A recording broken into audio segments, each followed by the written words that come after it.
La plupart des conseils en matière de rencontres se concentrent presque exclusivement sur les jeunes femmes. Comment les attirer? Ce qu'elles désirent. Comment elles pensent à 20 ou 30 ans, lorsque le marché des relations est le plus actif.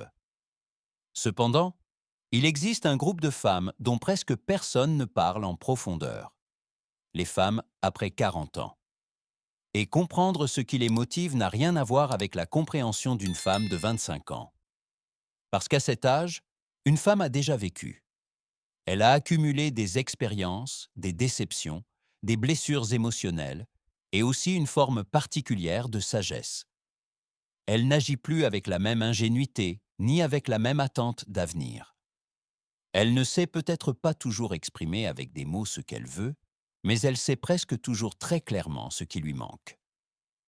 Aujourd'hui, nous allons explorer ce que les femmes de plus de 40 ans recherchent réellement.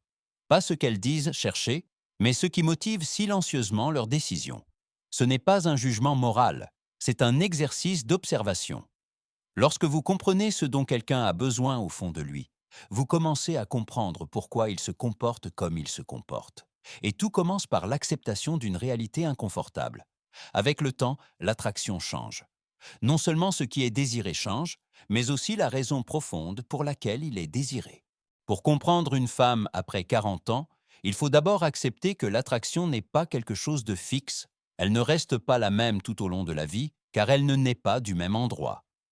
À 20 ans, l'attraction est souvent mue par la chimie immédiate, l'émotion, la validation sociale et la promesse d'un avenir encore ouvert. Ce qui compte, c'est qui provoque des papillons, qui correspond à une fantaisie, qui semble représenter ce qui pourrait être. Mais avec les années, quelque chose se déplace. Pas de manière dramatique, mais silencieusement. À partir de 40 ans, l'attraction devient moins impulsive et plus psychologique.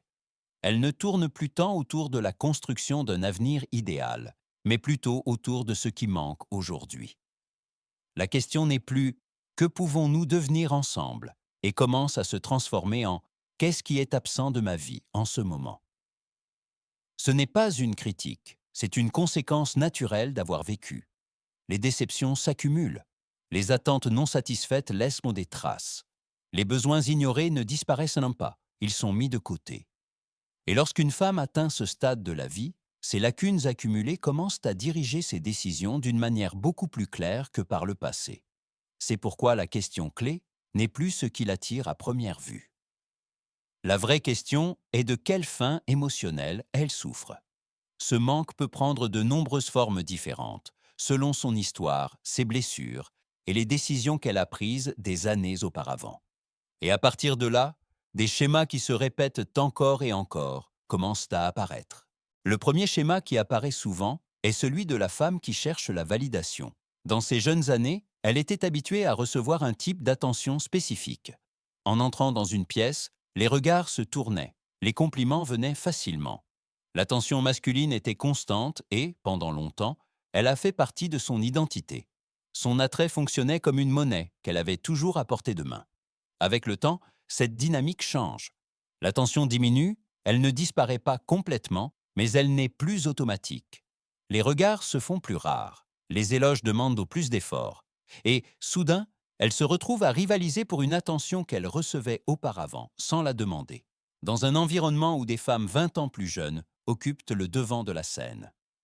Ce changement n'est pas superficiel. Il provoque une crise interne profonde. Si pendant des années sa confiance s'est appuyée sur le fait de se sentir désirée, que se passe-t-il lorsque cette confirmation externe cesse d'être constante? Si sa valeur personnelle était liée à la façon dont les autres la regardaient, que se passe-t-il lorsque ce regard se fait plus rare? À ce stade, ce qu'elle commence à poursuivre n'est pas une relation en soi. Ce qu'elle cherche vraiment, c'est une preuve, un signe clair qu'elle a toujours de la valeur, qu'elle est toujours désirable, que le temps ne lui a pas enlevé ce qui la définissait. C'est pourquoi elle réagit avec tant d'intensité à certains compliments, mais pas aux plus évidents. Lui dire qu'elle est belle peut ne pas avoir le même impact, car elle se compare inévitablement à sa version plus jeune. En revanche, lorsque quelqu'un reconnaît son intelligence, son discernement, sa sophistication ou sa façon de voir le monde, ses commentaires atteignent un endroit différent. Ce sont des compliments qui ne se périment pas si facilement. La femme qui cherche la validation ne cherche pas toujours l'amour. Elle cherche la confirmation. Et elle peut rapidement se lier à celui qui la lui offre constamment. Son comportement la trahit. Observez comment elle réagit sur les réseaux sociaux, comment les éloges d'autrui envers d'autres femmes l'affectent, comment elle se compare à des amis ou à son propre passé. Elle vit une compétition silencieuse qu'elle ne peut gagner, et l'anxiété générée par cette comparaison dirige bon nombre de ses décisions. La nostalgie devient son refuge. Elle parle souvent de ses années antérieures, montre d'anciennes photos, se souvient de comment les choses étaient avant. Ce n'est pas un simple souvenir. C'est sa façon de rester connectée à une version d'elle-même qui se sentait plus précieuse. Le deuxième schéma est celui de la femme qui porte des blessures émotionnelles non résolues. Ce ne sont ni de petites ni de récentes blessures. Ce sont des marques laissées par des trahisons, des abandons et des déceptions répétées, des promesses non tenues. Des relations qui ont commencé avec illusion et se sont terminées dans la douleur. Dans de nombreux cas, il y a eu un homme qui est parti quand elle lui faisait le plus confiance, ou qui a choisi quelqu'un de plus jeune, ou qui a trahi sa loyauté alors qu'elle avait déjà tout investi. Après avoir vécu quelque chose de pareil, la priorité change complètement. Elle ne cherche plus l'émotion ni l'intensité. Ce qu'elle cherche, c'est la sécurité, la protection émotionnelle. Un homme qui n'active pas ses peurs, qui ne réveille pas l'anxiété qu'elle a appris à associer à l'amour. Elle est attirée par ceux qui transmettent de la stabilité, par ceux qui sont prévisibles, constants, fiables. Pas nécessairement les plus charismatiques ni les plus excitants, mais ceux qui semblent offrir un refuge. Ici apparaît une confusion importante. Souvent, elle interprète le soulagement comme de l'amour. Le simple fait de ne pas se sentir en danger émotionnel se traduit par une connexion profonde. L'absence d'angoisse est confondue avec la passion. Quand elle se repose enfin, quand elle cesse de vivre en alerte, elle croit avoir trouvé quelque chose d'extraordinaire. C'est pourquoi elle se lie rapidement. Elle investit trop tôt. Elle se donne avant de réellement connaître l'autre personne, car l'engagement représente la sécurité, et la sécurité est ce dont elle a le plus besoin à ce moment-là. De l'extérieur, cela peut ressembler à une intensité romantique, mais en réalité, c'est une réponse à la peur. Elle ne s'unit pas à la personne, mais à ce que cette personne représente. La femme blessée n'est pas manipulatrice. Elle croit vraiment qu'elle aime. Son lien naît du besoin de protection et non d'un désir authentique. Et cette nuance est cruciale, car lorsque la blessure commence à cicatriser, lorsque le système nerveux se calme et que le danger ne se fait plus urgent, cette gratitude qui ressemblait à de l'amour peut commencer à s'affaiblir. Au début, tout semble parfait. Dévotion, présence, gratitude constante. Mais avec le temps, lorsque la peur disparaît, elle peut se rendre compte qu'elle s'est unie par manque et non par choix. Et alors la relation commence à changer. Non pas parce qu'il y a tromperie, mais parce que le besoin qui la soutenait ne domine plus ses décisions. Le troisième schéma est celui de la femme qui a passé des années, parfois des décennies, à sentir que sa vraie vie n'avait pas encore commencé. Elle vit avec l'idée que quelque chose de décisif est sur le point d'arriver. Une personne, une opportunité, un changement radical qui transformera tout.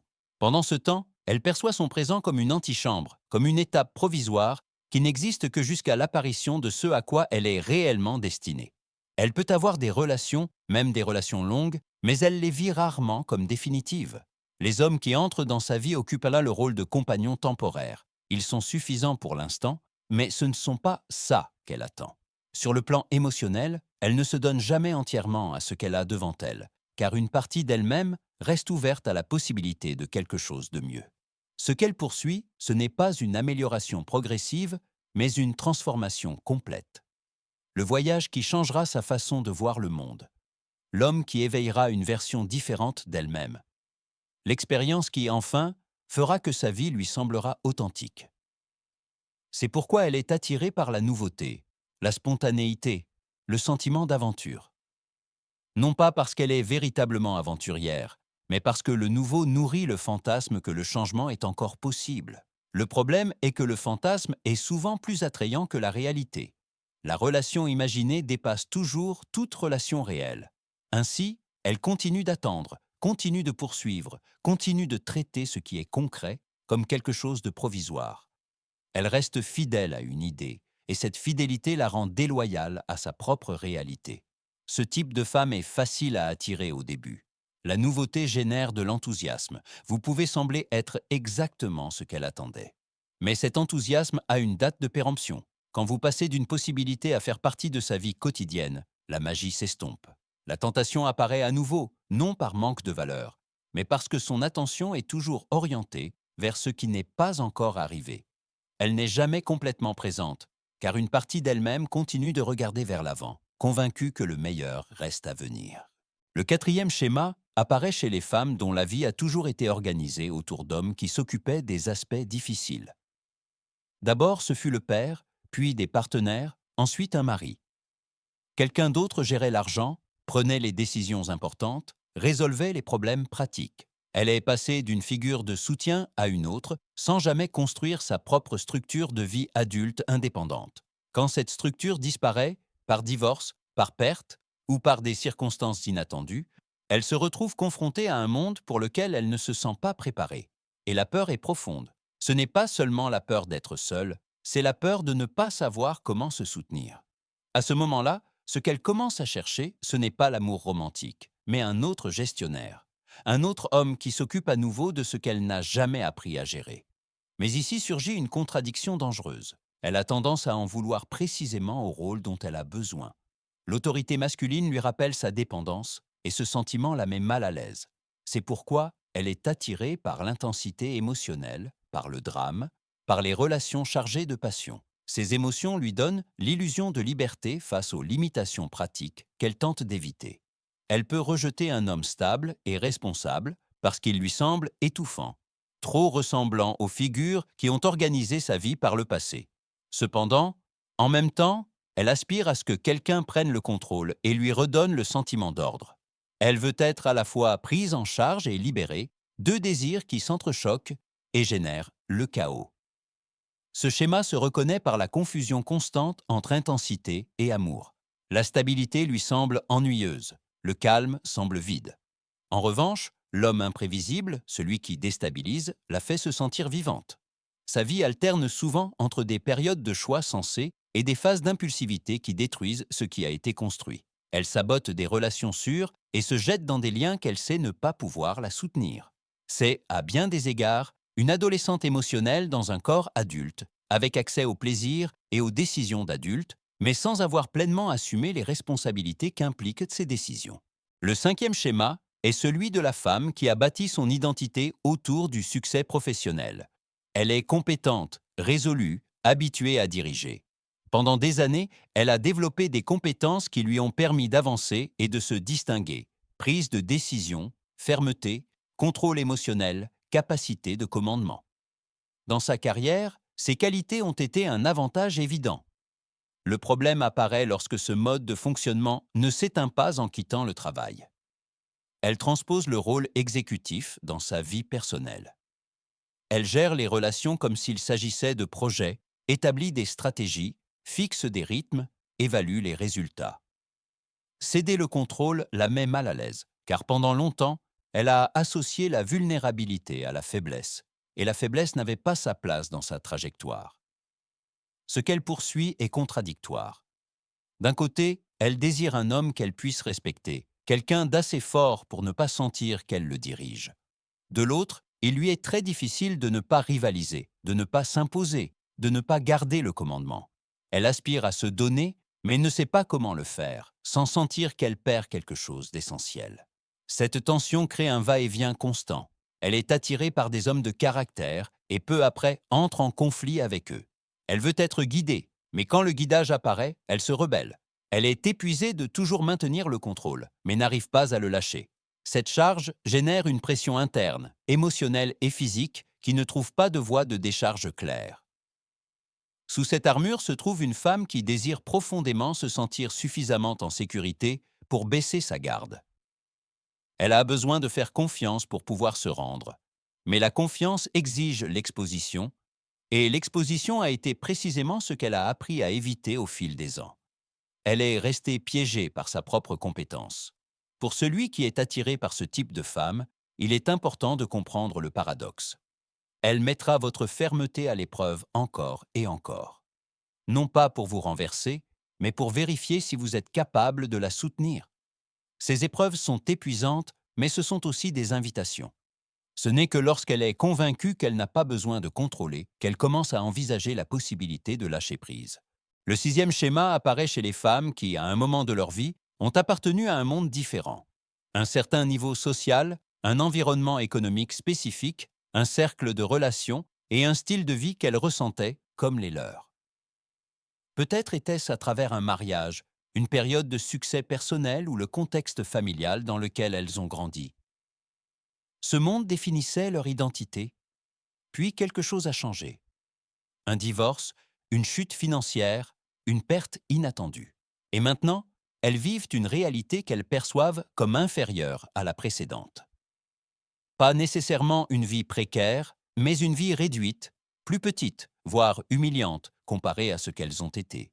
Ce qu'elles commencent à poursuivre, ce n'est pas seulement l'argent, mais la restauration d'une version d'elles-mêmes qu'elles sentent leur avoir été arrachée. Elles sont attirées par les hommes qui représentent ce monde perdu. Des hommes avec des signes visibles de succès, ayant accès à des lieux, des expériences et des cercles sociaux qu'elles n'habitent plus. Elles se lient rapidement à ceux qui semblent être une porte d'entrée vers ce passé. C'est pourquoi elles sont particulièrement vulnérables à l'apparence. Peu importe tant la réalité, il suffit que l'image projetée corresponde à ce qu'elles regrettent. Il ne s'agit pas nécessairement de matérialisme superficiel. C'est un deuil. Le deuil d'une identité qui n'existe plus. C'est pourquoi elle parle fréquemment de comment les choses étaient avant. Mentionne d'anciens contacts. Compare constamment leur présent à leur passé. Leurs standards ne correspondent pas toujours à leur situation actuelle. Non pas par manque de lucidité, mais parce qu'elles continuent de se mesurer par rapport à où elles étaient, et non par rapport à où elles sont. Le risque de ce schéma est clair. L'attraction est davantage dirigée vers ce que l'homme symbolise que vers qui il est réellement. Tant qu'il représente une voie de retour, le lien se maintient. Mais cette base est fragile. Que se passe-t-il si le statut change? Que se passe-t-il si quelqu'un apparaît qui incarne mieux ce monde auquel elle veut retourner? La connexion peut fonctionner pendant un certain temps, mais elle reste toujours suspendue à quelque chose d'externe. Et quand ce quelque chose vacille, la relation le fait aussi. Le septième schéma est celui de la femme qui ne s'arrête jamais. Sa vie est pleine de mouvements. Ateliers, retraites, cours de développement personnel, voyages, nouvelles routines, nouvelles idées, nouveaux cercles sociaux. De l'extérieur, elle semble engagée dans son évolution. Mais dans de nombreux cas, ce mouvement constant fonctionne comme une distraction. Ce qu'elle poursuit n'est pas tant de grandir que de se trouver à travers l'expérience suivante. Elle croit que la prochaine découverte sera la définitive. La bonne conversation, la bonne philosophie, la révélation qui lui donnera enfin un sens. Dans les relations, cela génère de l'instabilité. Elle s'ennuie facilement, réagit de manière intense, confond le conflit avec la profondeur. L'intensité lui donne le sentiment d'être vivante, d'avancer. Elle peut se connecter rapidement, surtout si vous partagez son enthousiasme actuel ou validez sa vision du monde à ce moment-là. Mais la stabilité à long terme lui est presque impossible. Le calme lui semble être de la stagnation. L'engagement, une cage, elle continue de chercher parce qu'admettre qu'elle a déjà trouvé ce dont elle a besoin signifierait s'arrêter. Et s'arrêter impliquerait de se confronter à elle-même. Le huitième schéma est différent dans la forme, mais similaire au fond. C'est la femme qui s'est endurcie dans une indépendance quasi absolue. Après suffisamment de déceptions, elle a cessé d'attendre quelque chose des hommes. Elle a construit une vie où elle n'a besoin de personne, et cette autosuffisance est devenue son identité. Elle est forte, résistante, capable. Elle peut tout faire, sauf la vulnérabilité. L'armure qui l'a protégée de la douleur a également bloqué l'intimité. Pour ne pas s'exposer, elle a trouvé une voie alternative, prendre soin. Elle est attirée par les hommes plus jeunes, moins établis, avec des problèmes à résoudre. Ainsi, elle garde le contrôle. Elle donne, guide, sauve. Eux reçoivent. La connexion existe, mais elle passe par un chemin latéral. Prendre soin devient un substitut à l'ouverture. Tant qu'elle est la forte, elle ne court pas le risque d'être vraiment vue. C'est pourquoi son historique amoureux est souvent rempli d'hommes dans le besoin, de projets inachevés, de personnes qui ne peuvent pas menacer sa force. Un homme stable et sûr, paradoxalement, la met mal à l'aise. Sa force élimine l'excuse pour continuer à contrôler. Ces deux schémas partagent quelque chose d'essentiel. Le mouvement perpétuel et l'indépendance rigide sont deux façons différentes d'éviter la même chose, l'exposition émotionnelle réelle. Si vous observez attentivement tous ces schémas, il y a un fil conducteur qui les unit. Le manque. Chacune de ces femmes poursuit quelque chose qu'elle sent lui manquer. Celle qui cherche la validation a besoin de confirmer qu'elle a toujours de la valeur. Celle qui traîne des blessures émotionnelles a besoin de se sentir en sécurité. Celle qui vit dans l'attente a besoin d'une vie qui semble réelle. La dépendante prolongée a besoin de structure. La professionnelle dominante a besoin de la permission de lâcher le contrôle. Celle qui a perdu son statut a besoin de retrouver une identité. La chercheuse constante a besoin de sens. L'indépendante endurcie a besoin d'apprendre à recevoir. Ce n'est pas une accusation, c'est une réalité humaine. Nous avons tous des besoins non satisfaits qui influencent nos décisions. La différence est qu'après 40 ans, ces manques ne sont pas nouveaux. Ils se sont accumulés, ils se sont solidifiés. Ce qui pouvait être une légère tendance à 25 ans devient un trait défini à 45 ans. C'est pourquoi ces dynamiques deviennent si visibles et si répétitives. Ici apparaît une vérité inconfortable. Beaucoup des relations vécues comme de l'amour à ce stade sont en réalité des liens motivés par le besoin. Pas toujours, mais très souvent. La connexion est intense parce qu'elle répond à un manque urgent. Quand quelqu'un fournit ce qui manque, l'attachement surgit rapidement et avec force. Il semble profond, authentique, transformateur. Le problème est que les liens basés sur le besoin sont instables. Ils durent tant que le manque reste actif. Lorsque la blessure commence à se refermer, lorsque la sécurité cesse d'être urgente, lorsque l'illusion s'estompe ou lorsque la promesse de restauration ne convainc plus, l'intensité diminue. Non pas parce qu'il y a tromperie, mais parce que le besoin qui soutenait le lien perd de sa force. C'est pourquoi tant de relations commencent par une connexion irrésistible et se terminent dans la confusion. L'intensité était réelle, mais ce n'était pas de l'amour au sens plein. C'était l'intensité d'un besoin rencontrant un fournisseur. Et quand l'urgence disparaît, le lien s'affaiblit également. Les relations les plus saines ne naissent pas de ce qui manque, mais de ce qui est choisi. Non pas de combler un vide, mais d'ajouter à une vie qui se suffit déjà. La différence entre avoir besoin et vouloir change tout. Comprendre ces schémas n'a pas pour objectif de juger ni d'étiqueter.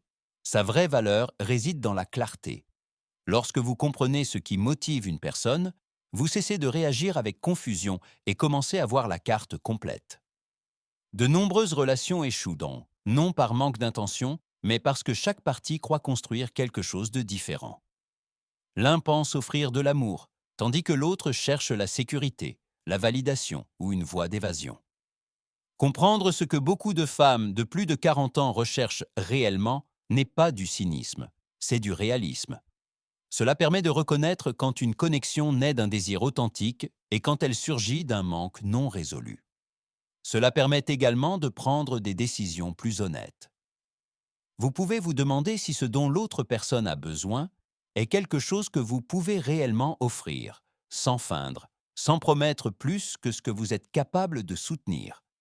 Les relations basées uniquement sur le besoin ont tendance à s'user lorsque ce besoin change. En revanche, les relations construites sur un choix conscient, sur le « je te veux dans ma vie » et non sur le « j'ai besoin de toi pour me compléter », ont une base beaucoup plus solide. Cela ne signifie pas qu'elles sont faciles, mais qu'elles sont plus réelles. Le plus important est peut-être la conscience de soi. Les femmes les plus équilibrées, à tout âge, sont celles qui reconnaissent leur propre schéma. Elles savent ce qui leur manque, pourquoi elles le cherchent et comment éviter de répéter les mêmes dynamiques. Cette conscience fait la différence entre rester piégé dans un cycle et commencer à se relier en toute liberté. Maintenant, la question reste ouverte. Reconnaissez-vous l'un de ces schémas dans votre expérience, chez un proche ou même en vous-même? Pensez-vous que de nombreuses relations se construisent plus par besoin que par choix? Partagez votre opinion dans les commentaires. Le débat commence là.